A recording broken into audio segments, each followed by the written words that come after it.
On va procéder de la manière suivante. Donc Jean-François, tu vas rester, tu vas présider la séance. Et puis chaque intervenant, je vais céder ma place, voilà. Chaque intervenant donc viendra à tour de rôle. C'est pour, comme le colloque est filmé, voilà, c'est pour que tout le monde soit bien dans le champ de caméra. Donc je laisse la place à Isabelle Antunès. Alors je vais juste présenter Jean-François Chauvard, qui est donc directeur, qui est professeur d'histoire moderne à l'université Paris 1 Panthéon-Sorbonne, directeur adjoint de l'IHMC, qui est un spécialiste de la Méditerranée. Donc voilà, on va s'intéresser plus aux questions atlantiques. Je lui laisse tout de suite la place. Voilà. Merci. Et voilà, faut être rigoureux sur le temps, 25 minutes maximum. Et si vous faites 20 minutes, c'est mieux. Merci Frédéric, bonjour à toutes et à tous. J'associe aussi mes remerciements à ceux de Frédéric pour saluer l'accueil du Centre des archives diplomatiques. Remercier Frédéric Régent d'avoir pris l'initiative de ce colloque qui lie deux événements concomitants mais qui ont souvent été disjoints dans l'historiographie. Jean-Marie Théodat, à l'instant, vient d'évoquer le nom de Marcel Dorigny. J'en profite pour saluer sa mémoire et puis vous dire aussi que sa veuve et ses enfants ont fait don de sa bibliothèque, du moins d'une partie de sa bibliothèque à l'Université Paris 1 Panthéon-Sorbonne, et les livres rejoindront à la fin de ce mois la bibliothèque de la Révolution française sise en Sorbonne. Alors pour cette première session consacrée à l'immigration, à la confiscation, nous nous plaçons en amont, avant les réparations, au moment où émigrés et planteurs subissent des pertes, avant qu'il soit décidé de les compenser. Donc nous avons trois interventions. La première est celle d'Isabelle Antunès, qui a travaillé sur l'administration des districts entre 1790 et 1795, en particulier en Normandie, après avoir rédigé une thèse sous la direction de Michel Briard, et qui, ce matin, va nous parler de l'immigration et des ventes des biens nationaux, état de la question. Vous avez 20 minutes et vous ne pouvez pas dépasser 25. Voilà. Je vous remercie. Je vous cède la parole. Bien. Donc, je vais vous parler de l'émigration et de la vente des biens nationaux sous la Révolution française. Donc, en 1789, la France compte 26 millions d'habitants. Elle connaît une période de bouleversements politiques et sociaux. Et ces bouleversements vont entraîner des oppositions d'une partie de la population. Et du coup, cette opposition passe en partie par l'émigration, car durant la Révolution française, cette émigration désigne le départ des membres des trois ordres de la société, clergé, noblesse et tiers-état, qui vont chercher à échapper à la violence et aux changements sociaux à partir de 1789. En réaction, il va y avoir la vente des biens nationaux qui vont commencer en 1790 et qui va entraîner un transfert gigantesque de propriétés. Et ces biens nationaux se divisent en deux catégories. Ceux de première origine, c'est-à-dire les propriétés de l'Église, qui débutent en 1790 et qui vont se prolonger pour toute la période. Puis ça va se chevaucher avec les propriétés d'émigrés et des domaines de l'État à partir de 1792, et ce sont les biens de seconde origine.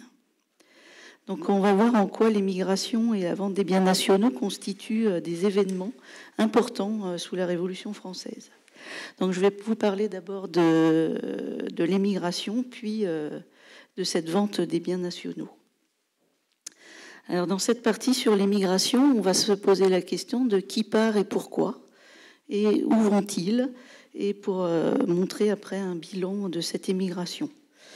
Donc l'émigration a été influencée par plusieurs causes significatives qui ont poussé les individus ou des groupes à quitter la France.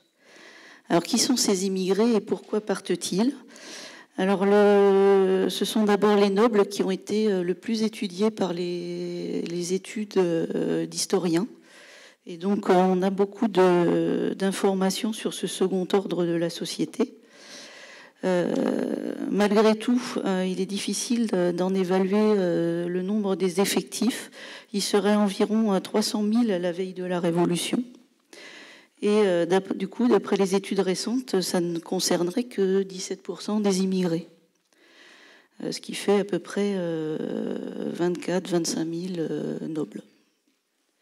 Alors pour quelles raisons partent-ils? Ces raisons sont souvent politiques, économiques et sociales.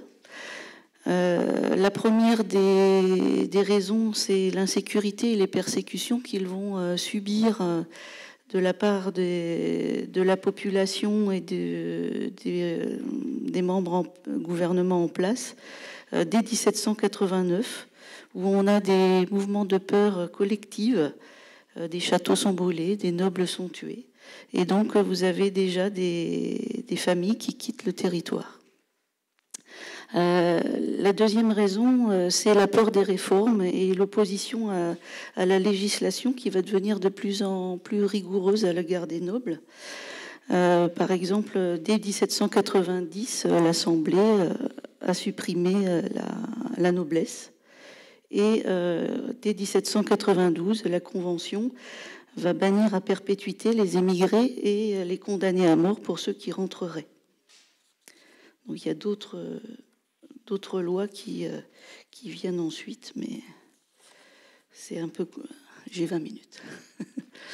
Donc la troisième raison, c'est une question d'honneur et de défense de la monarchie pour certains nobles, puisque l'épisode de Varennes en 1791 va avoir des conséquences importantes sur l'émigration, pour forcer, puisque le roi est en prison, et la monarchie va s'incarner dans la personne des princes qui ont déjà quitté le territoire en 1789. Donc, pour renforcer leurs armées, les princes vont envoyer des lettres de convocation et les nobles vont se sentir obligés d'y répondre. Et ça va concerner quelques 20 000 hommes qui vont les rejoindre à la frontière. Ceux qui restent sont a priori considérés comme des contre-révolutionnaires potentiels. Donc la majorité des nobles sont en général restés dans leur province et sont retournés dans leur château. Ils sont sous la surveillance des municipalités, des administrations. Et dès qu'ils disparaissent, ils sont déjà... il y a un procès verbal de la municipalité qui informe les administrations de district qui vont établir des listes d'immigrés et les départements vont les publier. Alors le deuxième groupe qui émigre est le monde du clergé, le premier ordre de la société qui compte à peu près 130 000 à 140 000 prêtres en 1789. Alors, selon les études récentes, cela concerne 25% des immigrés qui appartiennent au monde du clergé. Alors, cette émigration est due à la constitution civile du clergé qui, dès juillet 1789, est votée par l'Assemblée. Le clergé va se diviser. Et les prêtres, parce que les prêtres doivent prêter serment auprès de leur municipalité, qui envoie une copie au district et deviennent des fonctionnaires publics et des prêtres constitutionnels. Ceux qui ont refusé de prêter serment, c'est-à-dire l'immense majorité, vont s'appeler les prêtres réfractaires et vont être exclus de leurs fonctions.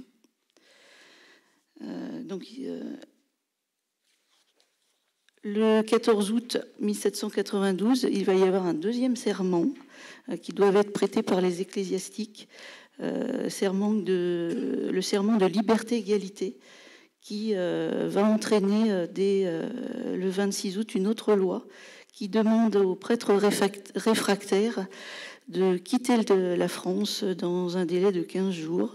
Et eux, par contre, peuvent choisir le lieu d'exil où ils seront acheminés par la gendarmerie.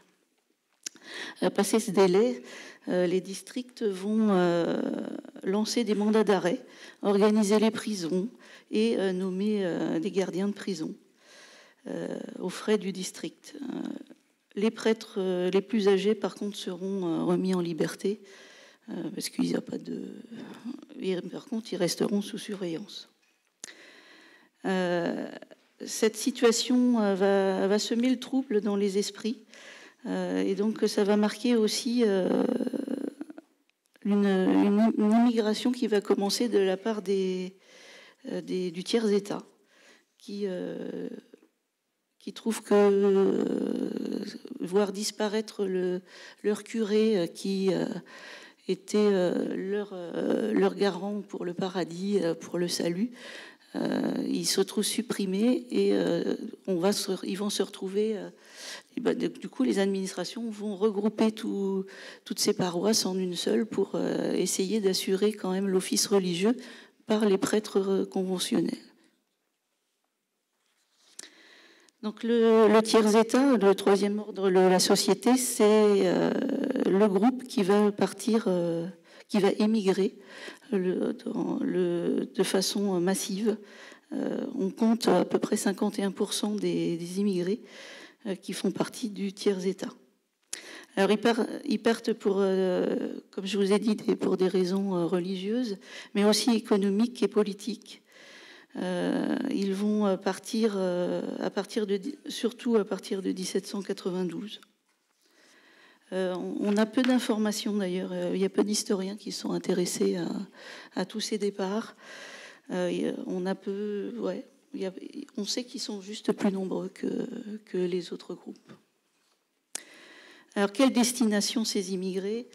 Ils vont partir en premier vers les pays voisins, vers les colonies françaises, et quelques-uns vont partir vers des pays plus lointains comme l'Inde, le Siam.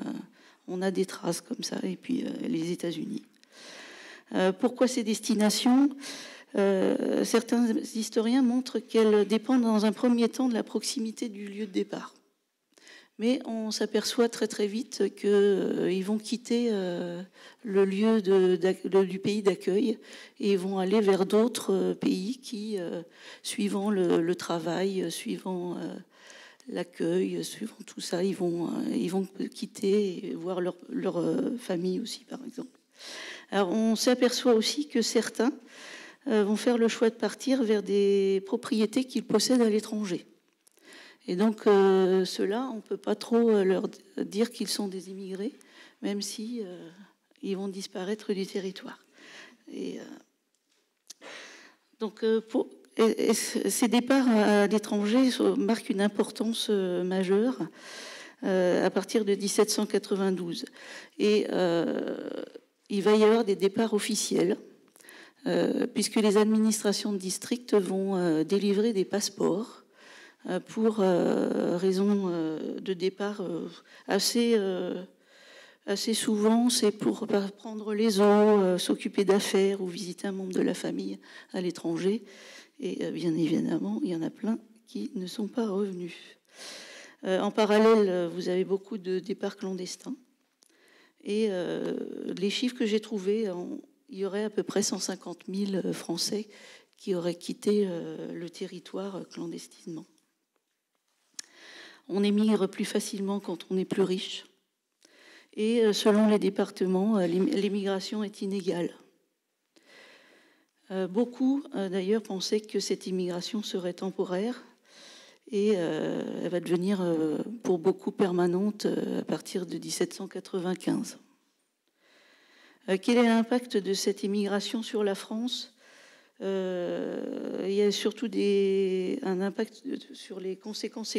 Il va y avoir des conséquences économiques et une surveillance administrative accrue pour les populations, et en parallèle avec le durcissement de la législation. Alors la question du retour des immigrants commence à partir de la bataille de Valmy, où de nombreux émigrés pensent pouvoir revenir, et ils cherchent même à revenir malgré une législation qui commence à se durcir. Ils essaient tous de revenir parce qu'il y a plein de, ils ont plus financièrement, c'est assez difficile pour eux de rester dans des territoires où tout est payant. Donc il n'y a pas de, donc ils pensent qu'il n'y a pas d'avenir pour eux, même si certains font le choix de changer de vie, de changer de nom, de se lancer dans le commerce ou dans les affaires. Bon, là, il y a des études qui ont fait parler de ces cas particuliers, mais ça reste des cas particuliers. Alors, pour ce qui concerne la confiscation et la vente des biens nationaux, l'origine est la situation financière de la France, hein, qui est endettée, et d'où le 10 octobre 1789, l'Assemblée décide la nationalisation des biens du clergé. Et cette décision marque le début de la division du clergé. Et l'État, par contre, s'est engagé à subvenir à l'entretien du clergé en échange de cette nationalisation. Quelles sont les modalités de la vente?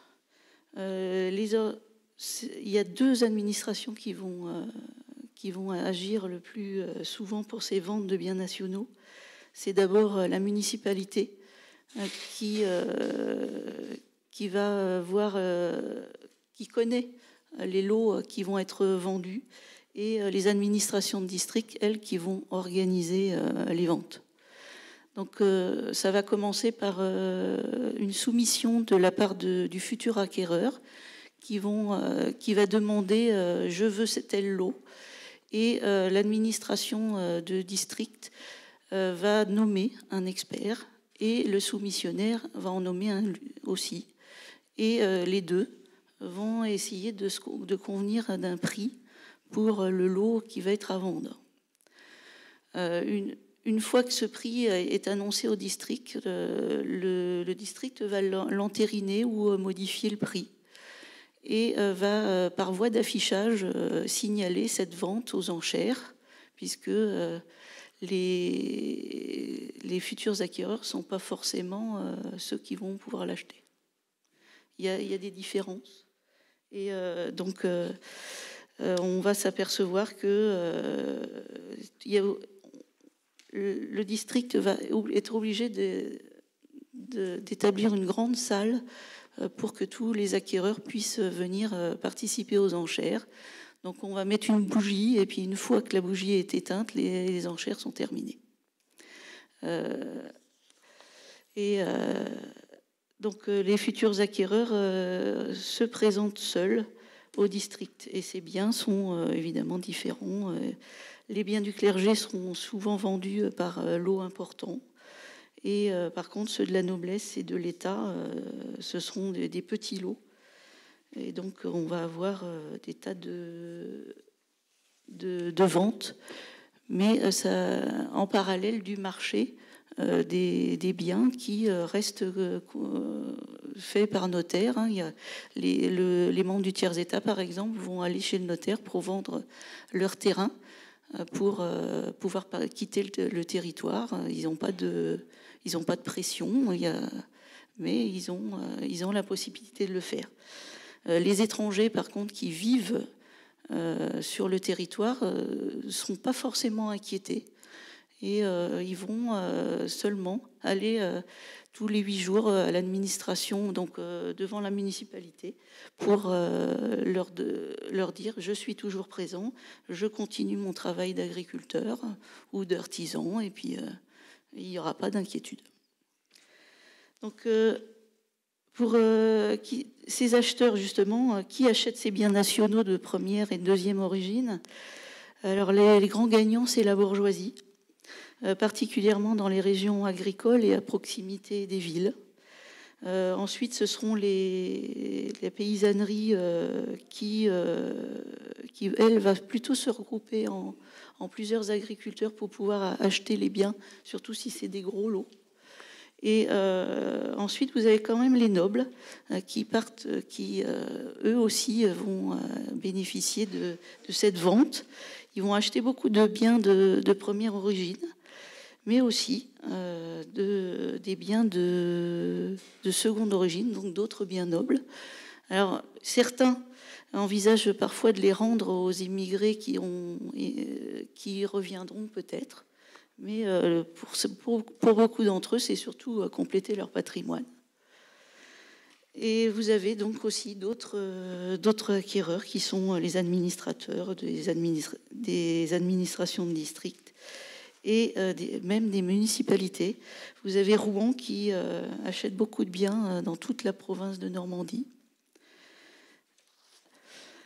Donc ces transferts de propriété sont assez importants. Il varie évidemment beaucoup d'un district à l'autre. Et de manière générale, la majeure partie des biens va être adjugée avant 1795. L'ensemble de ces adjudications concerne plus de 1 100 000 biens, soit 700 000 de première origine, donc les biens du clergé, et 400 000 pour la seconde. Ça fait environ 4 700 000 hectares de transfert de propriété. Et là-dessus, on pourrait aussi ajouter tous les transferts de propriété vendus par le tiers-État qui ne sont pas inclus par les administrations de district puisque c'est en parallèle. Donc, quelles sont les conséquences pour ces anciens propriétaires ? C'est souvent pour la noblesse d'avoir perdu leurs privilèges. Ils ont aussi payé des impôts et ils ont notamment aussi perdu l'autorité qu'ils avaient sur la paysannerie. Le retour des immigrés de l'amnistie accordée par le consulat ont eu pour effet de suspendre les adjudications, mais il reste encore des biens non vendus. Tout n'a pas été vendu en 1795. Et d'ailleurs, quand les immigrés vont revenir, ils vont avoir la possibilité de retrouver les biens non vendus. Et par contre, les biens qui ont été vendus, ils vont avoir beaucoup de mal à les récupérer. Donc en conclusion, vous avez une immigration qui est un processus quand même complexe, hétérogène et mobile, avec plusieurs vagues. Entre 1789 et 1792, ça reste plutôt des départs de nobles et d'ecclésiastiques. Et par contre, la deuxième, à partir de 1792, c'est plutôt le tiers-État qui émigre de façon importante. Cette vente a surtout la vente des biens nationaux a permis aux administrateurs de district d'asseoir leur autorité sur le territoire. Et les transferts de propriété ont bénéficié à la bourgeoisie et à la paysannerie. Et dans une moindre mesure à la noblesse.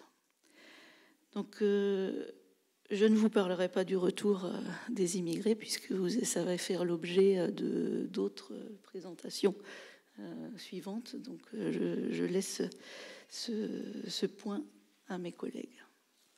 Voilà. Merci infiniment et également pour avoir parfaitement tenu les temps. Nous regroupons les questions à la fin de la session. Donc, j'invite David Djegus à venir à la table. David Djegus est professeur émérite à l'université de Floride, où il a longuement enseigné l'histoire de la Caraïbe, de l'esclavage et de l'Amérique latine coloniale. Il est aussi l'auteur d'une impressionnante bibliographie. Et sa communication porte sur la perte de Saint-Domingue et de ses plantations. Je vous cède la parole pour une vingtaine de minutes. Je pense que le micro marche. Bonjour.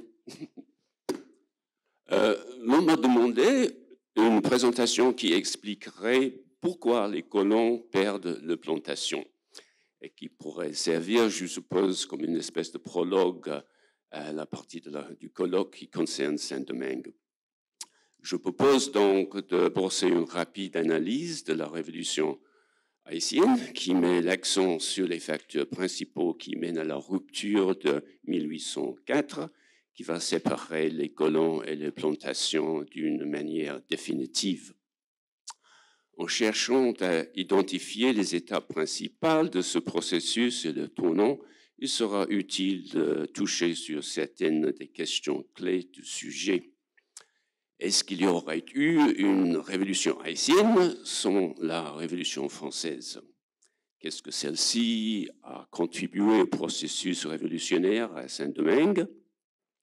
Pourquoi a la colonie vu naître en 1791 un soulèvement d'esclaves qui dépasse de loin tout autre quant à son ampleur, sa durée et ses conséquences? Dans quelle mesure ce soulèvement est-il responsable de l'abolition de l'esclavage en 1793 et dans quelle mesure est l'émancipation des esclaves responsable de l'indépendance?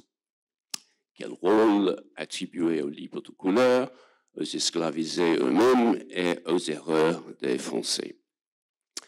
Pour commencer au début, les historiens ont souvent vu dans les dernières années de l'Ancien Régime à Saint-Domingue une situation pré-révolutionnaire, soit dans les ambitions et doléances de ces planteurs blancs et ces hommes de couleur libres, ou dans la démographie, les conditions de vie, dans la démographie, les conditions de vie et les résistances de la population esclavisée. Il y a beaucoup à y démêler, mais personnellement, en fin de compte, je n'y vois pas de crise qui menaçait l'avenir de la colonie. La croissance et les déséquilibres démographiques sont extrêmes, mais pas tout à fait uniques. Les révoltes d'esclaves à Saint-Domingue ont été finalement très rares, surtout par rapport à celles de sa voisine, la Jamaïque. Et l'importance du marronnage et des empoisonnements a été plutôt, à mon avis, exagérée. Ceux qui présentent la condition de vie des esclaves domingois comme la pire connue ont rarement fait aucune recherche là-dessus et ils oublient que si l'histoire de l'esclavage ne laisse pas de doute que les plantations de canne à sucre produisaient partout les conditions les plus mortelles, les sucreries n'employaient qu'un tiers des esclaves à Saint-Domingue. Finalement, il est vrai que les arrivées des Africains de la colonie, et surtout des hommes, connaissaient une accélération remarquable à la veille du soulèvement de 1791. Et les chiffres sont certainement impressionnants. On pourrait finir à en croire qu'on n'a pas besoin de regarder ailleurs pour une explication de la révolution haïtienne. Il y a une explication démographique déjà toute faite. Pourtant, le soulèvement est dominé par les esclaves créoles, nés localement, et il commence dans les paroisses où les créoles sont plus nombreux qu'ailleurs dans la colonie. C'est la partie la plus créolisée, en fait, de Saint-Domingue. Tandis que les régions majoritairement africaines se laissent entraîner plus lentement dans la Révolution. Ces facteurs soulèvent, à mon avis, quelques doutes au sujet du lien supposé entre la brusque croissance de la traite des esclaves et la Révolution haïtienne.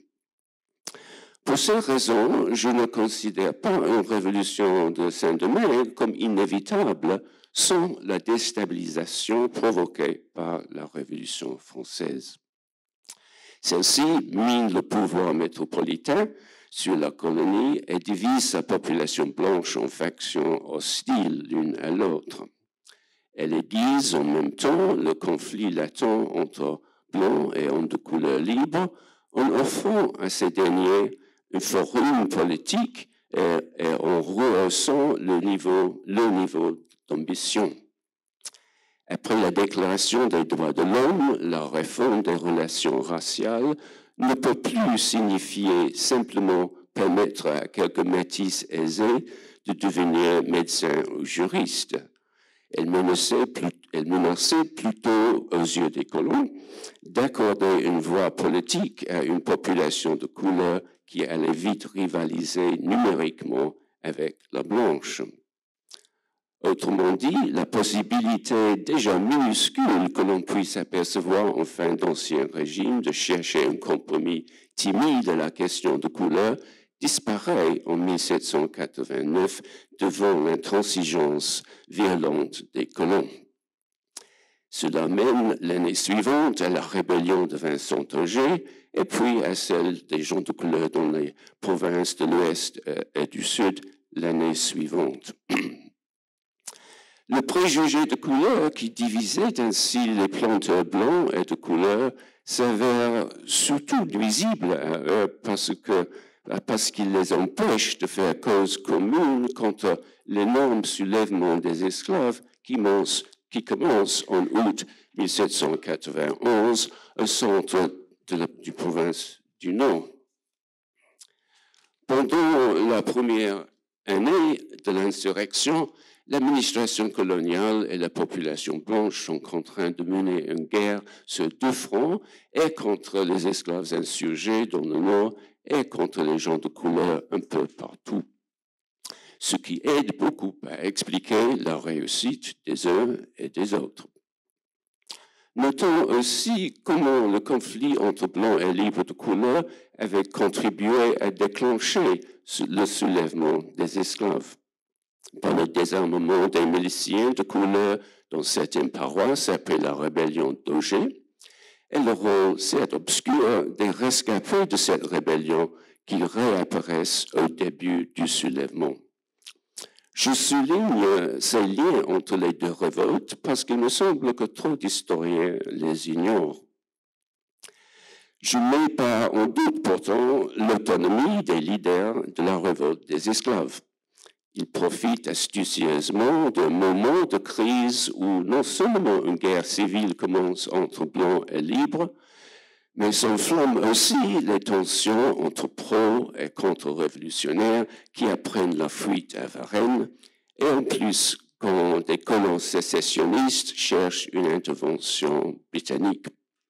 C'est aussi un moment où la garnison coloniale est réduite par moitié et les ports se vident avec le départ des marins au début de la saison des ouragans. Tout cela en août 1791. Quant à l'idéologie libérale de la Révolution française, il est difficile de savoir dans quelle mesure elle inspire le soulèvement, je pense. Les leaders principaux se présentent comme défenseurs du roi et les demandes et le langage sont tout autres qu'idéalistes pour la plupart. Ils exploitent plutôt des rumeurs d'une abolition de l'esclavage ou d'une réforme de l'esclavage qui circulaient déjà aux Antilles depuis 2 ans. L'ampleur de la révolte est due surtout à la densité de population de la plaine du Nord et aux tactiques hésitantes des Blancs qui lui ont permis de se répandre rapidement. Mais le conflit reste longtemps dans une impasse. Les insurgés n'arrivent pas à prendre la ville du Cap et les colons ne peuvent pas les déloger des montagnes où ils prennent refuge ayant dévasté la plaine. Brièvement, au début de 1793, une offensive par les forces métropolitaines et coloniales, longtemps retardée, semble sur le point de balayer les camps dans les montagnes, mais le commissaire Sontenax arrête la campagne brusquement, soit à cause des pertes de ses troupes ou de sa répugnance cachée pour les esclavagistes ou la menace croissante d'une guerre internationale. Quoi qu'il en soit, c'est un tournant majeur. L'équilibre des forces bascule en faveur des insurgés. La guerre avec l'Angleterre et l'Espagne, empêche l'envoi de renforts militaires de France et elle encourage la sécession des colons anglophiles ou contre-révolutionnaires. L'invasion espagnole met en marche une compétition entre Sonthonax et les envahisseurs pour recruter les insurgés, ce qui mène à l'abolition de l'esclavage en fin de l'été.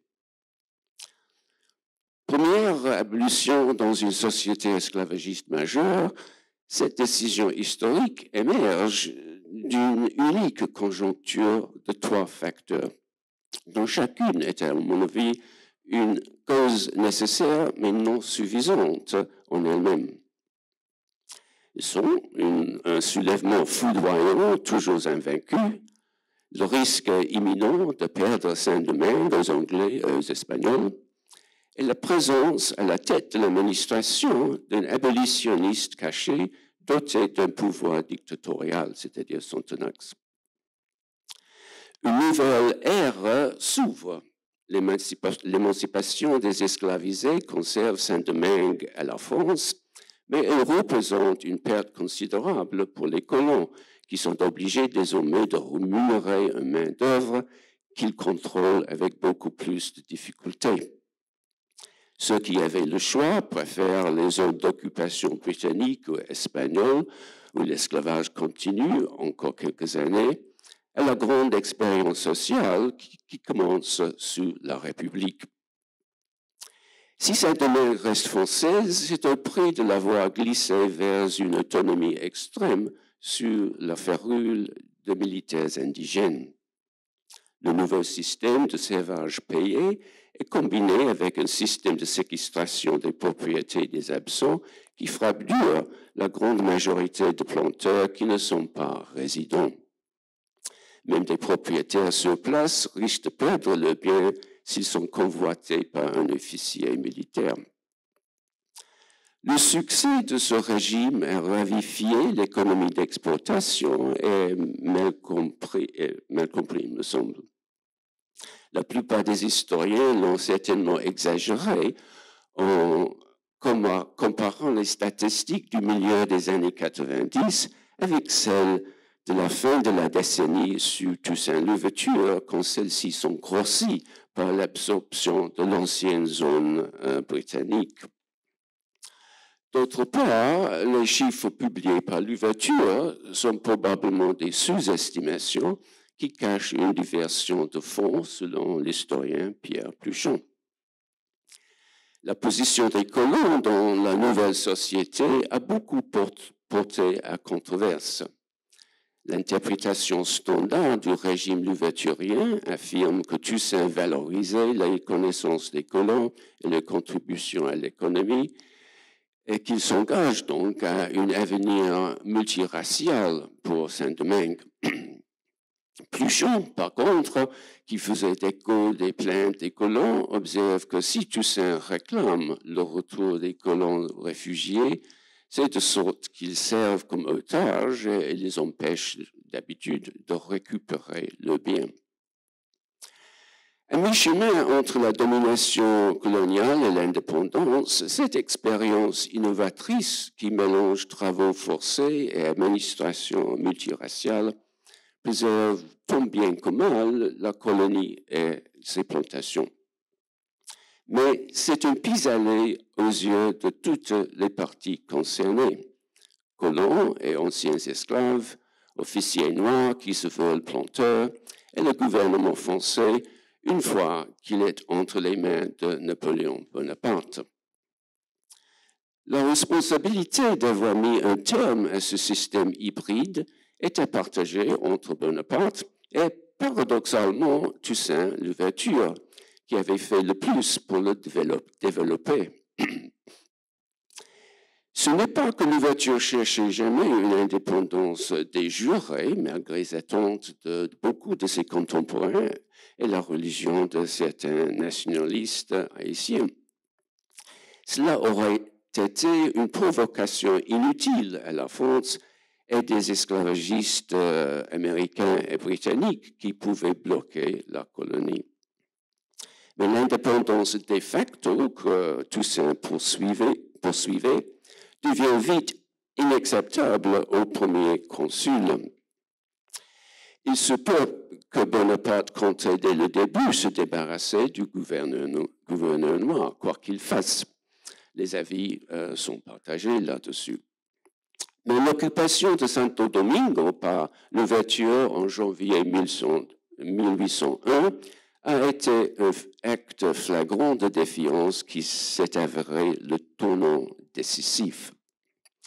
Toussaint, en voulant protéger sa flanque de l'Est contre une future invasion française, a rendu l'invasion inévitable.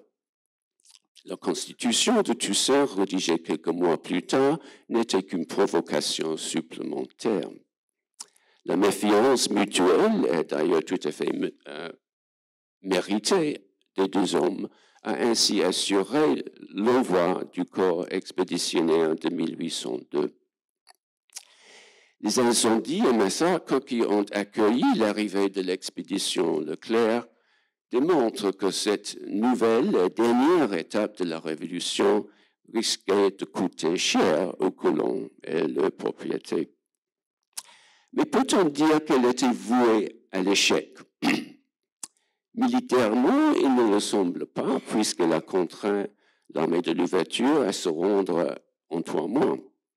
À l'encontre des interventions précédentes, françaises, britanniques, espagnoles, Bonaparte avait réussi à débarquer une force considérable et expérimentée avant la saison des fièvres. D'autre part, les énormes pertes dues aux fièvres souffertes éventuellement par toutes ces expéditions donnent à croire que seul un corps expéditionnaire beaucoup plus nombreux aurait pu réussir en 1802. Et une telle réussite est très loin d'être sûre.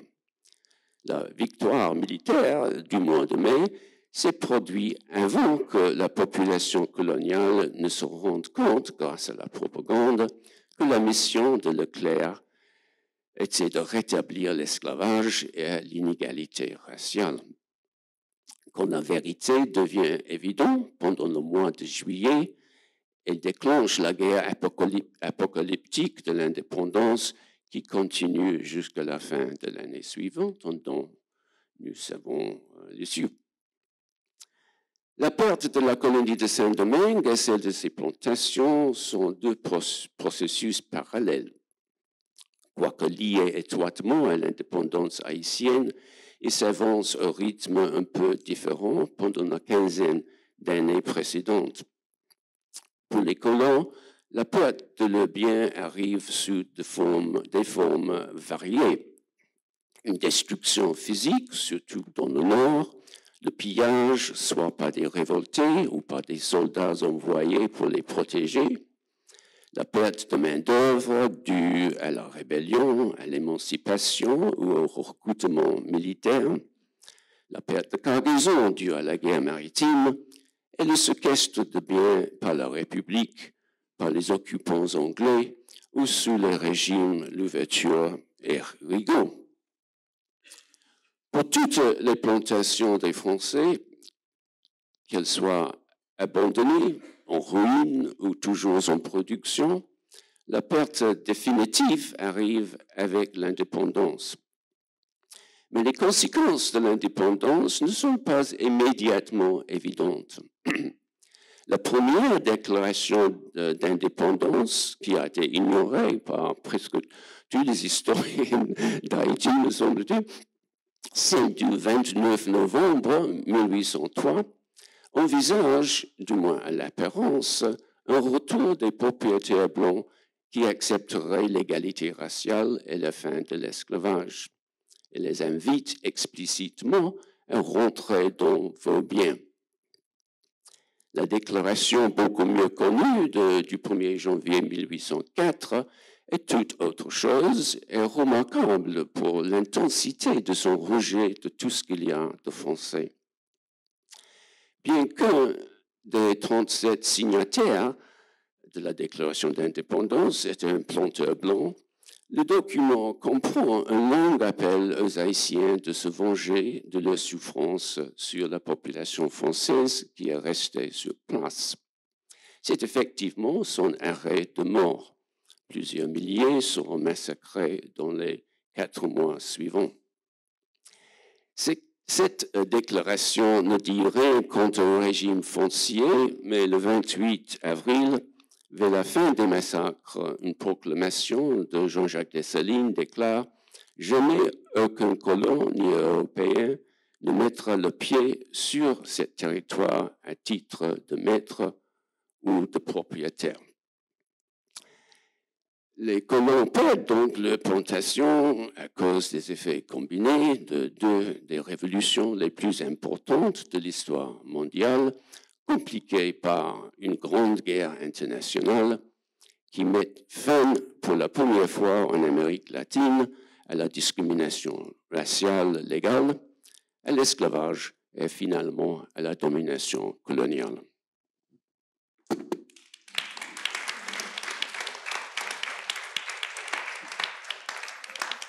Merci infiniment. J'appelle à la table Philippe Berthollet. Bonjour.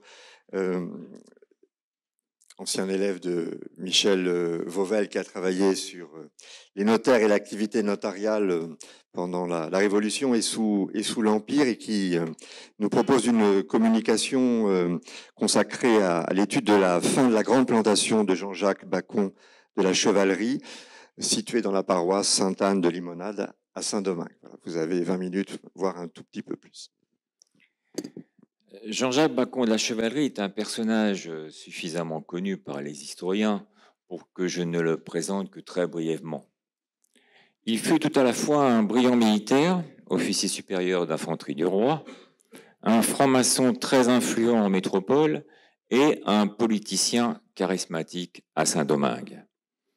Concernant sa carrière militaire, on sait qu'il entra en 1746 comme simple soldat à l'âge de 15 ans dans la seconde compagnie des mousquetaires de la garde du roi, dit mousquetaires noirs, et qui finira sa carrière en 1780 en tant que brigadier d'infanterie à l'âge de 49 ans. Il effectuera du reste une partie de sa carrière à Saint-Domingue entre 1762 et 1768. En tant que franc-maçon, il eut un parcours tout aussi remarquable. En effet, on sait qu'il entra dans la loge de la Félicité, à l'Orient de Rouen en 1764, à l'âge de 33 ans, et qu'il finira grand expert du Grand Orient en 1814. Il fut notamment l'un des fondateurs du Grand Orient en 1773. Politiquement, il a été l'un des défenseurs des intérêts des Grands Blancs de Saint-Domingue. Tout d'abord, il fut nommé par eux électeur, représentant de la paroisse Sainte-Anne de Limonade à l'Assemblée électorale convoquée le 21 janvier 1789 au Cap-Français pour désigner 7 députés aux États généraux. Puis, en août 1789, quand furent connus les événements survenus en France, Bacon de la Chevalerie prit la tête du mouvement autonomiste, devint président de l'Assemblée provinciale du Nord de Saint-Domingue, qui déclara en novembre représenter seule l'autorité dans cette partie de l'île. Enfin, il fut désigné en décembre 1789 par les électeurs des communes du département du Nord de Saint-Domingue comme capitaine général des troupes patriotiques avec rang de lieutenant général. Je m'arrêterai là sur son rôle politico-militaire à Saint-Domingue, parfaitement connu, pour évoquer un élément concernant sa carrière politique oubliée des historiens, sauf de Bernard Guédot.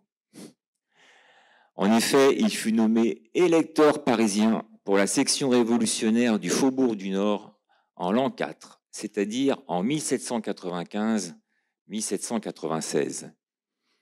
Et il fit donc partie de ceux qui espéraient remettre la main sur leur propriété sous le Directoire, avec l'aide de politiciens parisiens. C'est en fait pour cette raison que je me suis tout d'abord intéressé à lui Et d'ailleurs, sa notice biographique sera dans mon dictionnaire de l'Assemblée des électeurs parisiens de l'an 4, qui sera publié chez Honoré Champion au mois de novembre prochain. Peu de temps après son arrivée à Saint-Domingue, avec le grade de lieutenant-colonel d'infanterie, Jean-Jacques Bacon de la Chevalerie épousera en mai 1762 Marie-Laurence de Chabanon de Salines, fille de Michel de Chabalon de Salines, capitaine de cavalerie au quartier Sainte-Anne de Limonade. Après la mort de celui-ci en 1764, Marie-Laurence de Chabanon de Salines hérita à hauteur de 1/6 de sa succession, consistant exclusivement en une exploitation sucrière située en la paroisse Sainte-Anne de Limonade, en la province nord de Saint-Domingue. C'est grâce à 6 actes notariés passés devant des notaires au Châtelet de Paris, dont les minutes sont conservées au minutier central des notaires parisiens, dans l'un des dépôts des Archives nationales de France, qu'il nous a été possible de trouver les principales caractéristiques de cette exploitation agricole et de retracer son histoire de 1764 à 1799. Ce que je vais aborder dès à présent. Mais avant cela, et il me faut préciser que si ces actes ont été passés devant des notaires parisiens, c'est parce que les époux Bacon de la Chevalerie, comme presque tous les autres héritiers de cette exploitation agricole, avaient un pied-à-terre à Paris. Nous verrons ainsi dans un premier temps ce que ces actes notariés nous ont appris sur les principales caractéristiques de cette exploitation agricole et, dans un second temps, les multiples raisons qui ont provoqué la chute de cette exploitation agricole et donc la ruine des époux Bacon de la Chevalerie. Cette exploitation agricole, située au quartier et paroisse Sainte-Anne de Limonade, comportait 2 habitations. L'une appelée Raucoux, où était établie une sucrerie et une purgerie, et l'autre nommée la Plaine Vaseuse, consistant en une manufacture de poterie, briques et tuiles.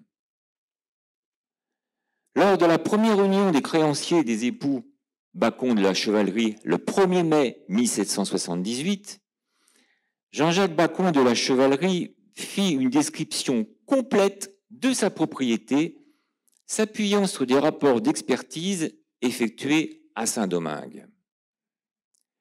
Il mentionna qu'il cultivait 54 carreaux en canne à sucre, soit à raison de 1,29 hectares par carreau, une superficie de 69,7 hectares, autant dire 70 hectares. Puis il précisa qu'il avait, je le cite, autant de terres cultivables, préparées et protégées de la mer et des eaux de rivière. Ce qui faisait en tout une plantation sucrière d'une superficie de presque 140 hectares. Toutefois, il n'évoqua à aucun moment le nombre d'esclaves qu'il possédait. On peut cependant avoir une idée là-dessus grâce au livre de M. Paul Chenet, intitulé « Cul-de-sac, une plantation à Saint-Domingue » au XVIIIe siècle. En effet, si on considère comme exact les chiffres du régisseur de la plantation sucrière d'Étienne-Louis Ferron de la Ferronnaie, situé dans la plaine du Cul-de-sac près de Port-au-Prince, il avait à gérer en 1776 80 carreaux en canne à sucre cultivés par 200 esclaves, soit 2,5 esclaves par carreau. Sur cette base de calcul, cela signifiait pour la plantation sucrière des époux Bacon de la Chevalerie en 1778, compte tenu d'une superficie de 54 carreaux, environ 135 esclaves. Soit un nombre probablement plus réaliste que celui avancé par un manuel français de la fin de l'Ancien Régime, expliquant qu'une plantation idéale nécessitait 56 carreaux plantés en canne à sucre avec 200 esclaves. Cependant, Bacon de la Chevalerie mentionna tout de même qu'entre 1769 et 1778, soit 9 ans, il avait perdu 140 esclaves, soit en moyenne entre 15 et 16 esclaves par an. Or, M. Paul Chenet, dans son ouvrage sur le cul-de-sac, précise qu'à Saint-Domingue, la plantation moyenne devait remplacer 5 à 10% de sa population servile à cause d'une espérance de vie faible. Dans le cas particulier de celle des époux Bacon de la Chevalerie, cette moyenne était très largement dépassée, avec un taux de mortalité annuel effrayant de l'ordre de 11,5%. Pour ce qui concerne la rentabilité de sa plantation sucrière, Bacon de la Chevalerie estimait en 1778 qu'elle produisait 250 milliers de sucre et que le cent de sucre produit, se négociant moyennant 60 livres tournois de France, elle rapportait son exploitation annuellement 150 000 livres tournois. De plus, la manufacture de briques, poteries et tuiles rapportait annuellement 30 à 40 000 livres en argent de la colonie, soit annuellement 20 à 30 000 livres tournois argent de France. Néanmoins, il fut précisé dans les différents actes notariés que cet argent était utilisé uniquement pour subvenir aux différents frais de fonctionnement de l'exploitation. Quelle était la valeur estimée de la plantation sucrière des époux Bacon de la Chevalerie? Selon un procès-verbal établi par des experts de Saint-Domingue, le 15 mars 1770, elle fut évaluée à plus d'un demi-million de livres de Saint-Domingue, soit, précisément, 563 076 livres, c'est-à-dire 375 384 livres tournois, argent de France. Ainsi, comment cette plantation sucrière, qui semblait être une bonne affaire, se révéla être au fil du temps peu rentable, au point de devenir même un gouffre financier, entraînant la ruine des époux Bacon de la Chevalerie? Les raisons sont multiples. La faible fortune des jeunes époux est un premier facteur d'explication. En effet, Marie-Laurence de Chabanon-Saline n'avait pas d'autre bien que la part d'héritage de son père, à hauteur d'un sixième de la valeur de la plantation sucrière. Et Jean-Jacques Bacon de la Chevalerie ne pouvait compter que sur sa pension militaire, s'élevant à 12 000 livres tournois par an, car il ne possédait aucun bien foncier ni immobilier en métropole. Or, comme les héritiers de Michel de Chabanon de Saline n'arrivaient pas à s'entendre pour gérer ensemble cette exploitation sucrière, qui, au dire des experts, était impossible à diviser au risque d'entraîner sa chute, les époux Bacon de la Chevalerie se résignèrent à leur acheter progressivement les différents lots d'habitation et de terres dans le but de devenir les seuls propriétaires. Ils furent donc obligés d'acheter à chaque héritier leur part sous forme de rente viagère. En septembre 1769, l'un des beaux-frères de Bacon de la Chevalerie profita d'ailleurs de la situation d'indivisibilité de cette propriété en vendant son lot d'habitation moyennant une rente viagère avec 10% d'intérêt, soit un taux d'usure largement supérieur à celui de la métropole qui n'excédait jamais 5%, sous le prétexte que Bacon de la Chevalerie n'avait aucun bien foncier ou immobilier en France pour assurer le paiement de cet achat. Et de surcroît, son beau-frère fit stipuler dans cet acte que les remboursements ne pourraient être faits qu'en or ou argent ayant cours en la ville de Paris. Cette accumulation de dettes sous forme de rente viagère explique en très grande partie la première union des créanciers des époux Bacon de la Chevalerie le 1er mai 1778. En effet, à cette date, il devait 33 650 livres de rente viagère au capital de 1 065 380 livres tournois, argent de France. Et la dette totale s'élevait à 1 429 329 livres tournois. Cette dette croissante les empêchant notamment d'investir dans la rénovation du moulin à sucre que Bacon de la Chevalerie estimait à 50 000 livres tournois, ce qui aurait permis de contribuer à une meilleure rentabilité de leur exploitation.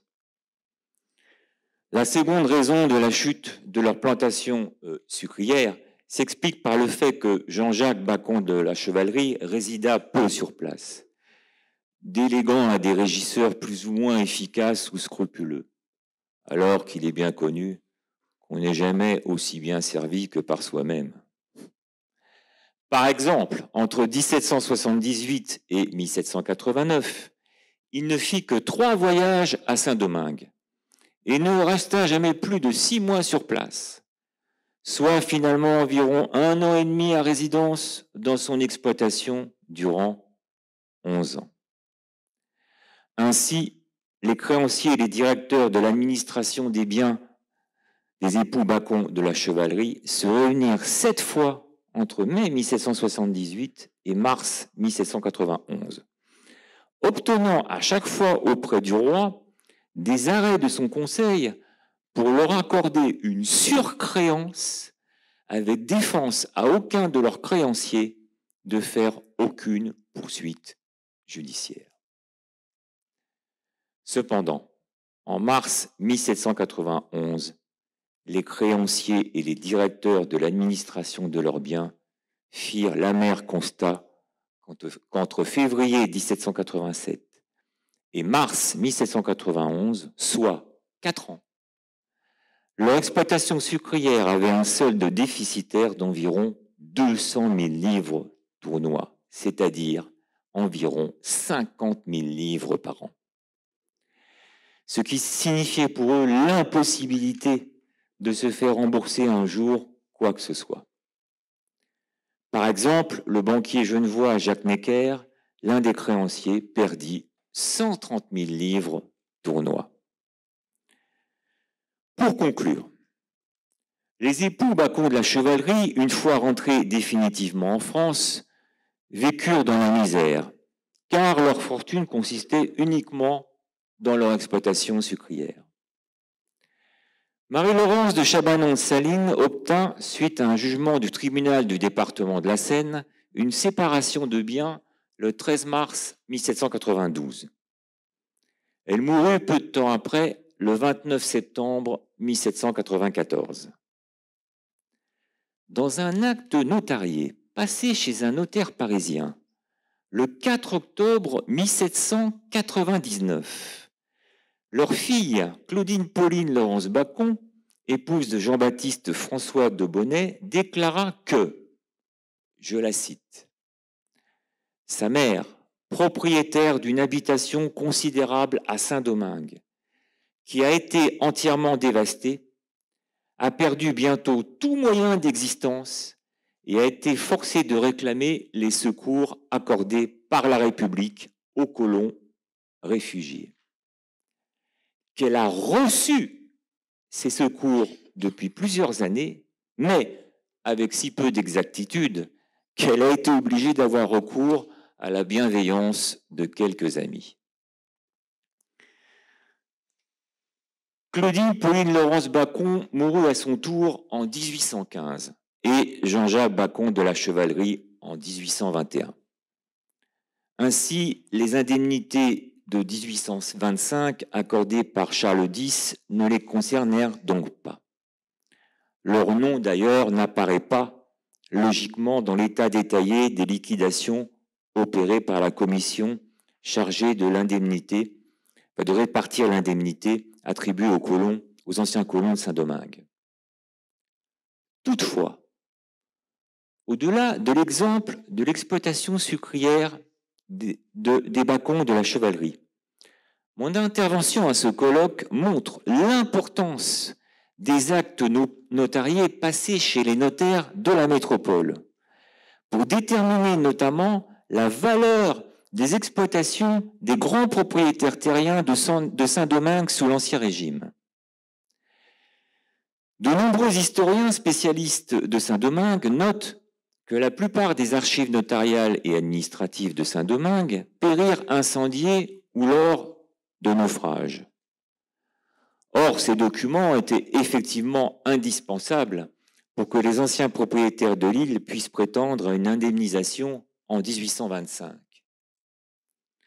Cependant, tout le monde explique que nombre de ces propriétaires vivaient alternativement à Saint-Domingue et en France métropolitaine sous l'Ancien Régime, mais en précisant rarement qu'ils auraient pu, pour nombre d'entre eux, s'appuyer sur les actes notariés passés chez les notaires de la métropole pour justifier tout ou partie du montant de leur indemnisation.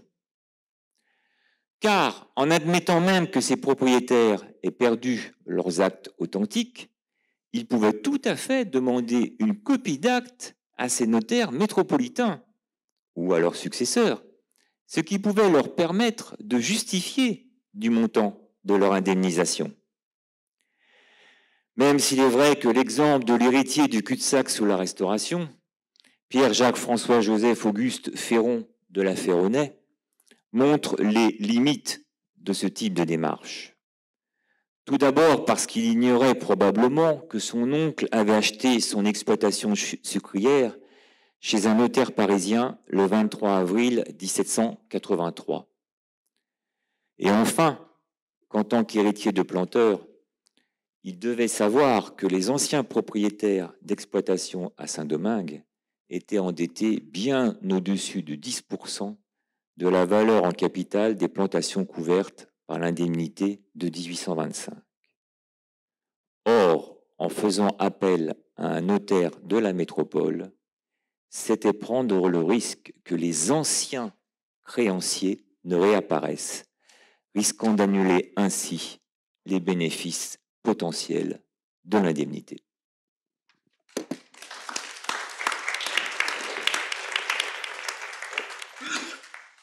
Merci infiniment. Donc, peut-être faudrait-il ajouter 2 chaises autour de la table pour que tout le monde puisse y venir.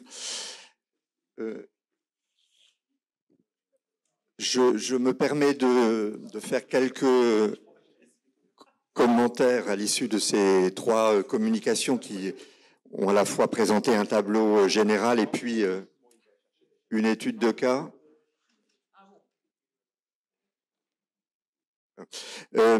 Ma première réflexion regarde la zone grise qui existe entre la nationalisation et la confiscation. La nationalisation peut être entreprise au nom de l'intérêt général et c'est sans doute ce qui préside à la nationalisation des biens du clergé. En revanche, les immigrés sont privés de leurs biens parce que cela relève d'une punition. Donc il y a entre ces 2 notions, nationalisation, confiscation, de notables différences, mais aussi des points communs auxquels il faut songer et qui sont déterminants dans les indemnisations qui peuvent venir par la suite. L'autre point sur lequel je voudrais attirer l'attention regarde la possibilité ou non de restitution. Les ventes, les adjudications qui ont eu lieu durant la Révolution sont si massives qu'un retour en arrière aurait bouleversé l'ordre social. Et par ailleurs, nous sommes à ce moment-là dans un régime de propriété absolu qui a triomphé avec la Révolution et sur lequel restituer les biens porterait fortement atteinte. Donc c'est l'impossibilité de la restitution juridique et tout à fait concrète des biens transférés qui pose la question de l'indemnisation. L'indemnisation aurait pu passer par la restitution et c'était matériellement et juridiquement sans doute impossible. Le troisième point concerne le système hybride qui a été décrit pour Saint-Domingue entre l'abolition de l'esclavage et puis l'indépendance, où les colons ont perdu une partie de leur propriété, c'est-à-dire la propriété sur les hommes avec l'abolition de l'esclavage, et pas complètement la propriété sur les terres. Donc la question que je voulais aussi poser regarde la capacité de l'exploitation à continuer à fonctionner dans ce contexte, alors que la main-d'œuvre est libérée du cadre servile, mais que la propriété persiste. Comment l'exploitation continue-t-elle à fonctionner durant ces années? Et puis, quatrième point, en lien avec l'intervention de Philippe Berthollet, le cas qui est ici décrit est-il un cas singulier, ou est-ce qu'il dit quelque chose de la limite atteinte à la fin du XVIIIe siècle par le système de la plantation, ce qui justifierait aussi les discours sur l'abolition de la traite et puis de l'abolition tout court de l'esclavage, ce système n'étant peut-être plus celui qui permet le maintien de l'exploitation agricole. Donc, en quoi la situation que vous avez décrite, ou sont cette faillite qui est antérieure même aux événements révolutionnaires, antérieure à l'abolition et à la révolution haïtienne, est-elle ou non révélateur de la faillite ou de la crise d'un système? Après quoi, je laisse la parole à la salle. Je vous en prie. Alors, c'est difficile de répondre à cette question, en ce sens que, si il n'y avait eu qu'un seul héritier, ou maximum deux, l'exploitation aurait tenu. Mais vous avez bien compris qu'à partir du moment où, parce qu'on ne peut pas diviser ces exploitations, et pas seulement celles de Bacon de la Chevalerie, en fait, il faut qu'il n'y ait qu'un propriétaire, sauf si tout le monde s'entend. Vous savez que c'est comme dans les copropriétés, personne ne s'entend jamais. Donc, à vrai dire, dès qu'on passe au système de la rente viagère, il faut vraiment qu'une exploitation soit, j'allais dire entre guillemets, extrêmement rentable pour que la personne s'en sorte. Parce que dès que vous avez à racheter aux autres des parts trop importantes sur le système de la rente viagère, vous remboursez. En fait, en gros, c'est comme si vous achetez une maison et vous n'arrivez jamais à rembourser le capital, mais qu'au fond, vous remboursez toujours les intérêts. Et que plus vous avancez et plus vous faites, entre guillemets, des efforts, et plus finalement vous ne remboursez que les intérêts et jamais le capital. Et ben, à un moment, vous vous fatiguez, je pense. Vous êtes Bacon de la Chevalerie, à un moment, ne tient plus, ne peut plus tenir les choses.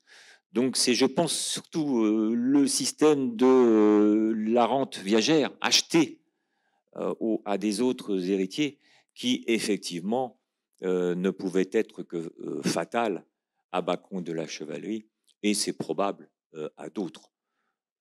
Voilà.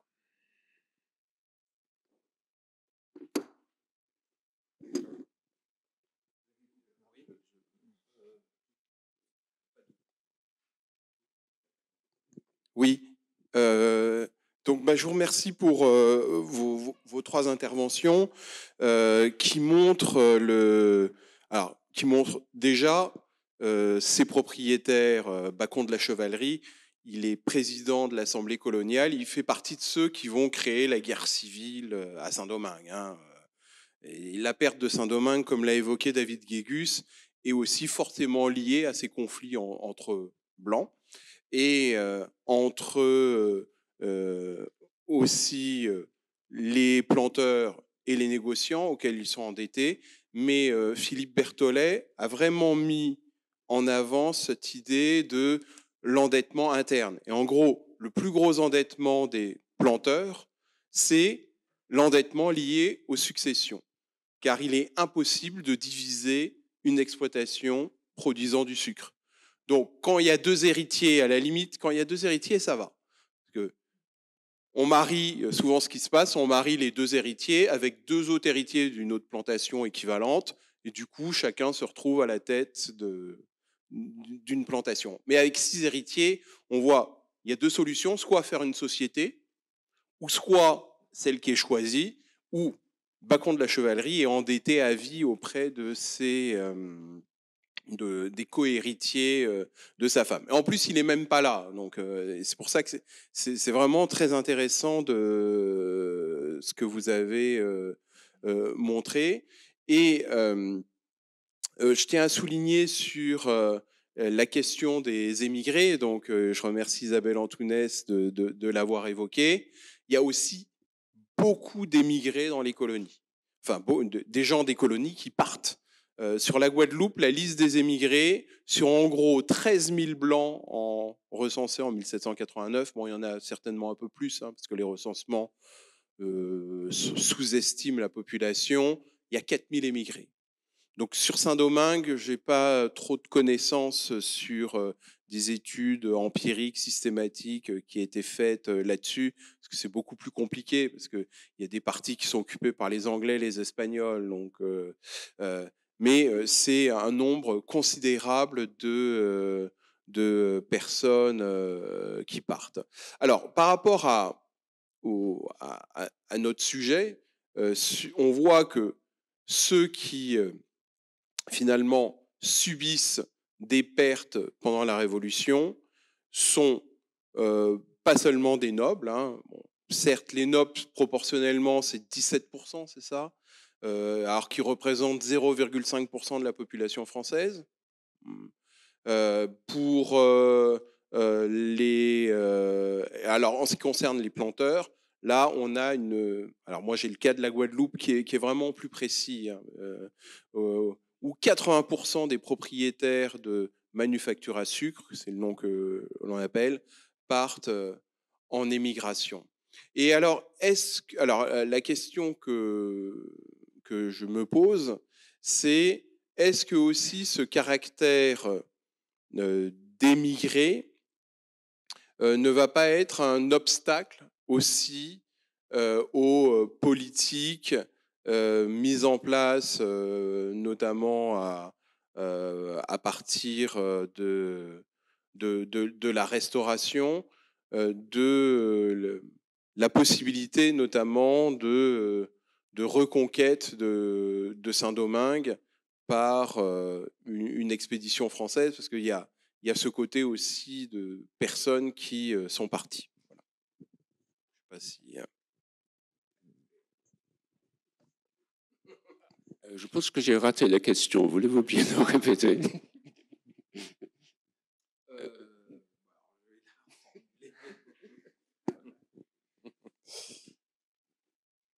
Bien, donc je vais reformuler la question.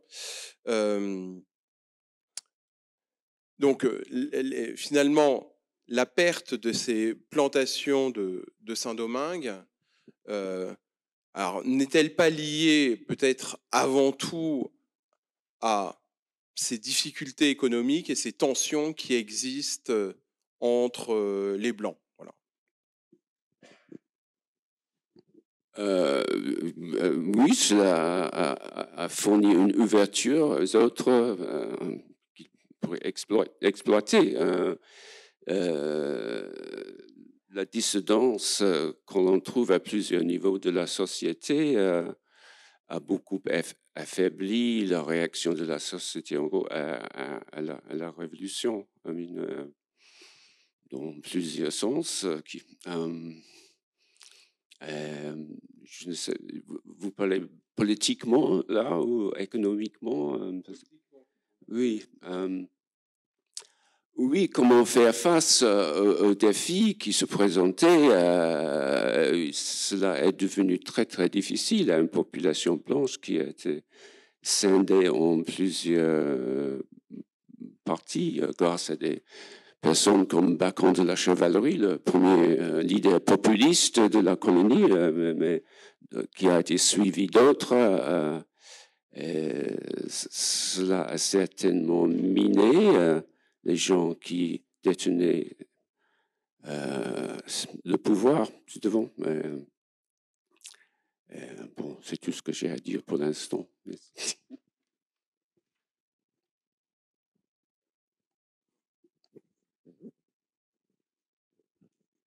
Oui, c'est une remarque, en fait, plus qu'une question là, pour la plantation, donc qui s'adresse à Philippe et à David Giges. La plantation est en crise à la fin de l'Ancien Régime pour l'endettement qui vient aussi du coût de la main-d'œuvre, de l'usure des machines, mais aussi parce que le type d'économie épuise la terre. C'est-à-dire que les rendements sont de plus en plus bas parce que le système écologique, on va dire, est complètement dégradé. Et c'est un phénomène qui est bien connu des géographes tropicaux qui fait que l'économie coloniale dégrade considérablement l'environnement. Et pour évoquer également ce qu'évoquait... Alors, ce phénomène est constaté pour pas mal d'études qui ont été faites, les habitations Gallifet, Fleuriot de Bellevue, La Ferronnays, effectivement, sur le cul-de-sac. Et on constate toujours, pour répondre à la question de Jean-François, on constate toujours effectivement cette crise profonde à la fin, ce qui fait que la révolte des esclaves, elle détruit en fait quelque chose qui est déjà profondément en déséquilibre à ce moment-là. Alors,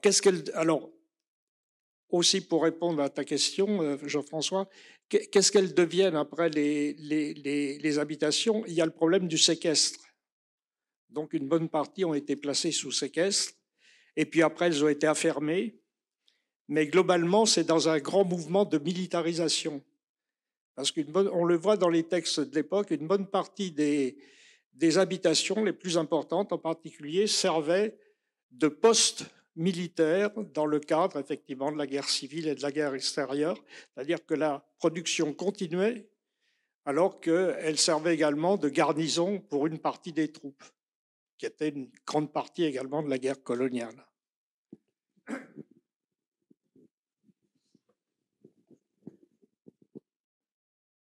Donc, y a-t-il des réactions à ce qu'a dit Bernard Guénaud, ou y a-t-il d'autres questions? Oui. Non, mais...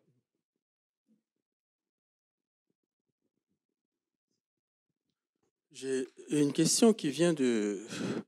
Bon, je suis haïtien, j'ai étudié l'histoire d'Haïti.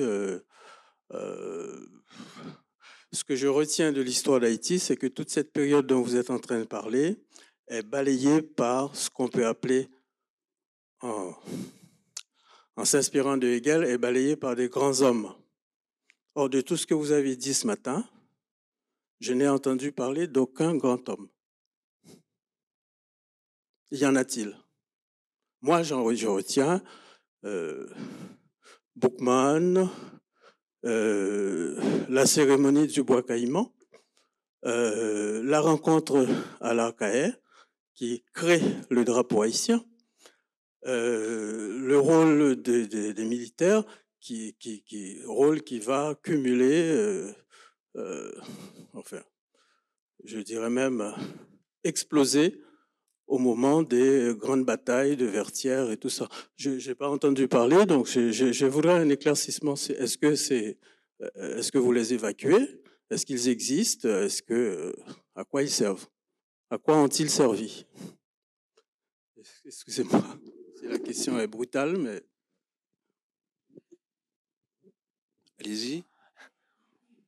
La limite de ces grands hommes, c'est leur portefeuille. Certains disent qu'il y a des gens qui ont le cœur à gauche et le portefeuille à droite.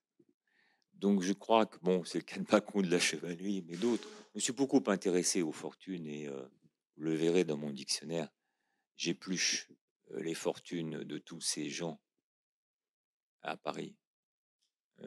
Voilà, c'est une partie de la réponse. Non, pas de réponse.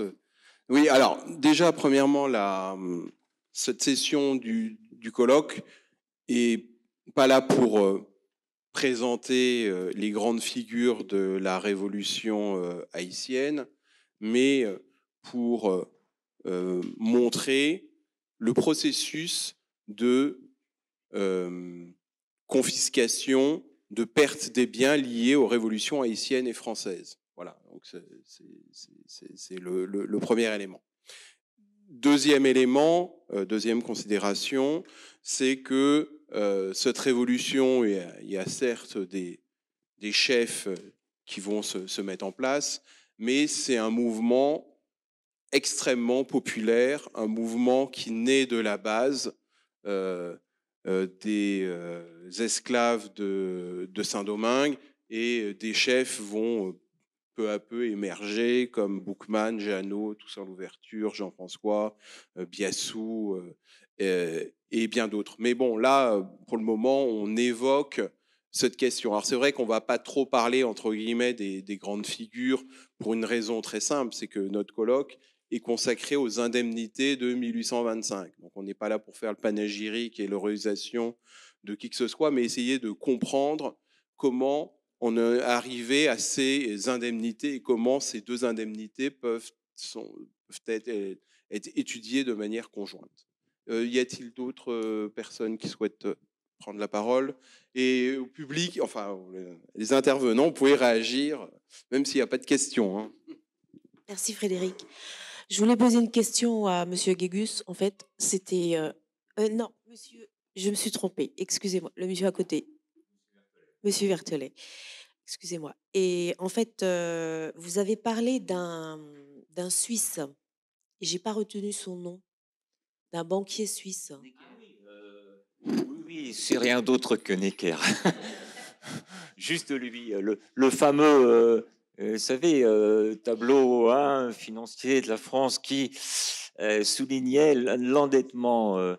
Alors, pourquoi Necker? Bon, c'est un peu... C'était hors intervention, mais alors dans ce cas-là, je vais répondre. Pourquoi Necker? Parce que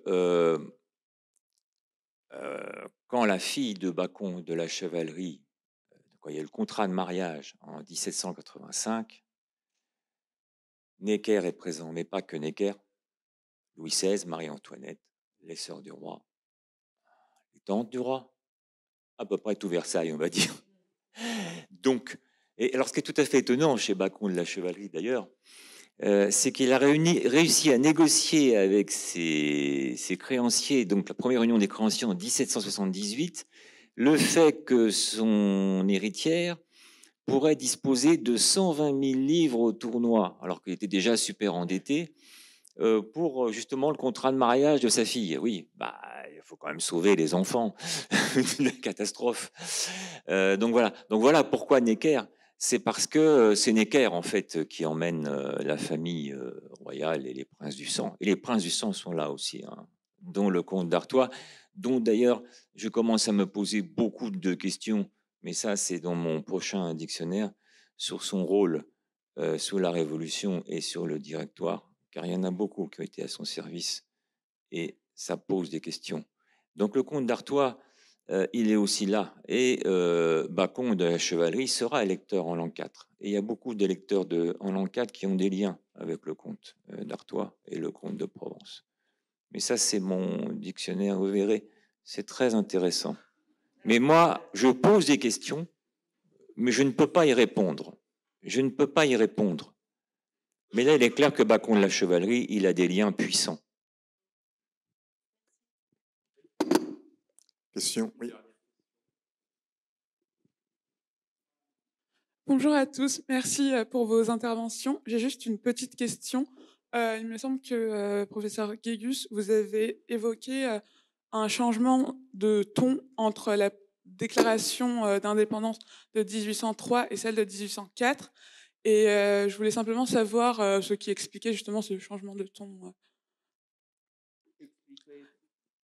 le changement de ton qui est à l'œuvre entre la première déclaration d'indépendance en 1804, en 1803, et puis en celle qui a lieu en 1804. Voilà.